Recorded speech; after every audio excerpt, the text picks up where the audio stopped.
Early on, I turned into this mean character, and I decided, I'm going to knock someone's head off.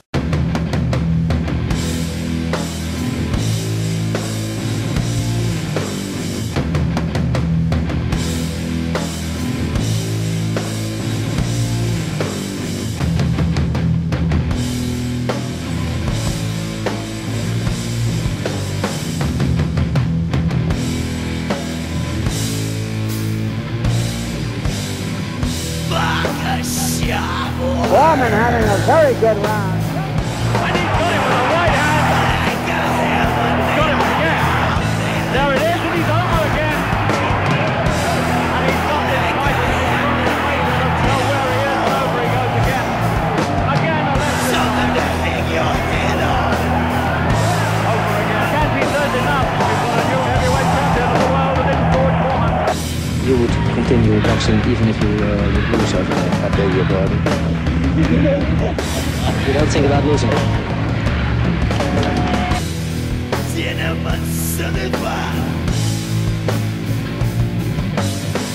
Here I go and then I'm there,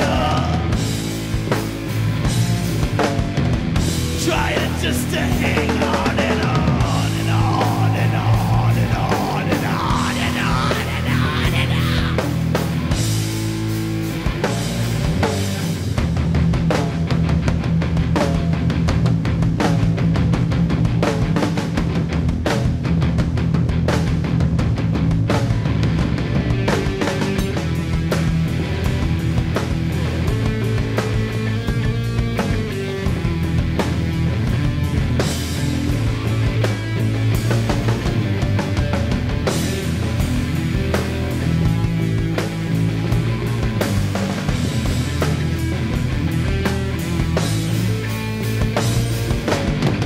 Berry growl.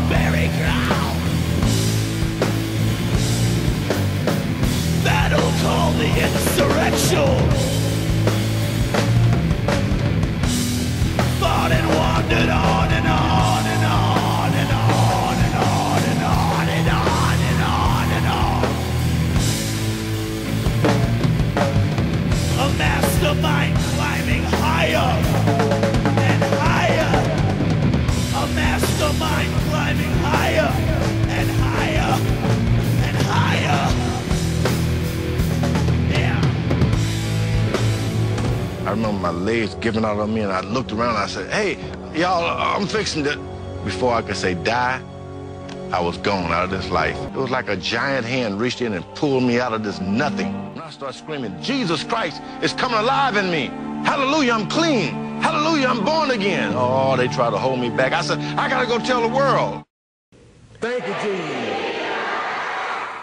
In 1987, George Foreman was a 38-year-old happily married preacher with a youth center and a fast-disappearing bank account. I was gonna have to close up this center or get some money. And I decided, look, I know how to get money. I'm going back into the ring. I'm gonna be heavyweight champ of the world again.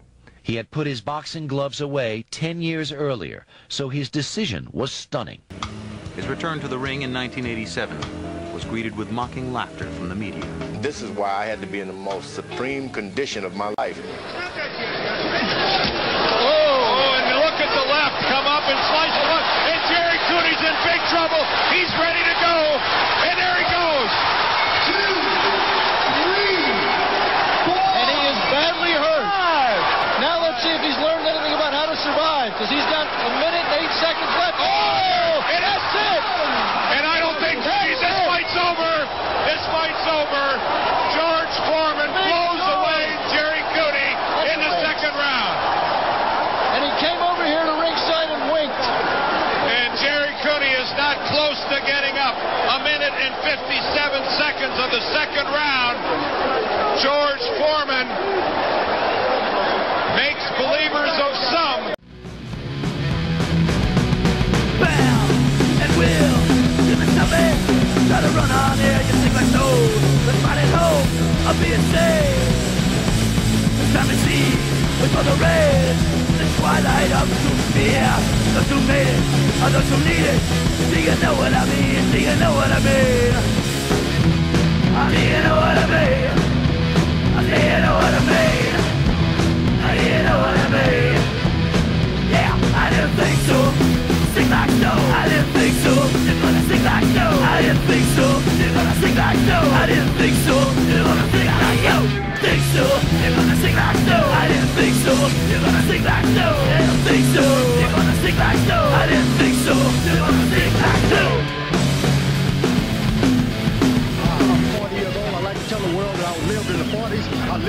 50s, I've lived in the 60s, the 70s, I lived starting into the 90s. But all you 50-year-old guys out there, remember, we can do it. Foreman persevered for several years, facing opponents who ranged from dangerous to worthy to highly overmatched. When he first came out of retirement, he was considered a better story than fighter. This perception changed overnight. Right hand on the surface of Holyfield's head. In 1991, Foreman fought Evander Holyfield in his first attempt to regain the title. His fight with Holyfield was terrific, and he really fought well and fought bravely, and people started to look at George Foreman in a different light. And they're applauding George Foreman for his courage and persistence. 20 years, almost to the day of losing to Muhammad Ali in Zaire, 45-year-old George Foreman fought the reigning heavyweight champion, 26-year-old Michael Moorer. And a right and a left, and suddenly Moore stops punching, and it's Foreman's initiative. And there's that competitive spirit of George is coming out again. He feels he's nailed Moore with a good punch, and he's a good finisher. He knows how to do it, but he's in with a tough guy. And remember, Atlas told Moore George is going to try to find a moment here to steal the crowd and get them psyched up. That looked like it might have been it for a while, but now George stops punching again and takes jabs for his trouble.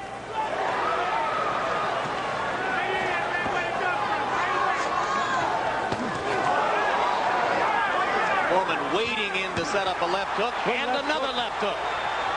And another left hook shot that missed. George is so tired, though, Jim. If he misses a punch, he goes completely off balance. I have to give him all the credit in the world, but again, he's a 45-year-old man in a young man's game. But look at that competitive spirit coming out now. Straight right hand landing for Foreman. He's had a pretty good round here in number 10. Again, Atlas didn't counter. Atlas, here we go again with the Atlas. Michael Moore is Down goes Moore on a right hand. An unbelievably close-in right hand shot. 5, 6, 7, 8, 9, 10. It happened. It happened.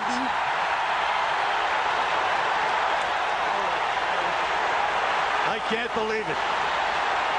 I can't believe it. Here's a guy I said was a clever.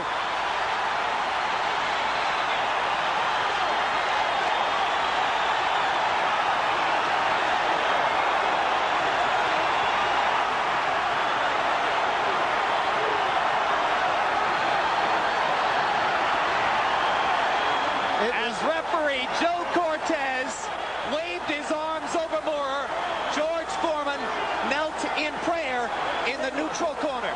You know, this was a 2-to-1 fight, but in my mind it was a gazillion to 1 that George Foreman could ever win the heavyweight championship again.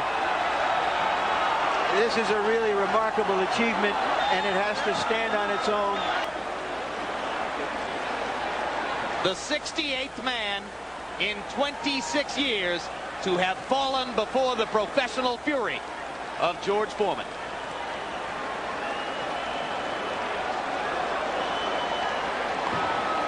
Heavyweight champion of the world, Big George Foreman. 45. What was it like when they said new heavyweight champion of the world? As good as the first time? Oh, boy, it was better. The second time around, I was pretty much the underdog. My age. He had reached the sweetest moment in the bright career his father, J.D., had predicted so long ago. We had a plan all the time. George did not stop boxing until his mother died in 1998.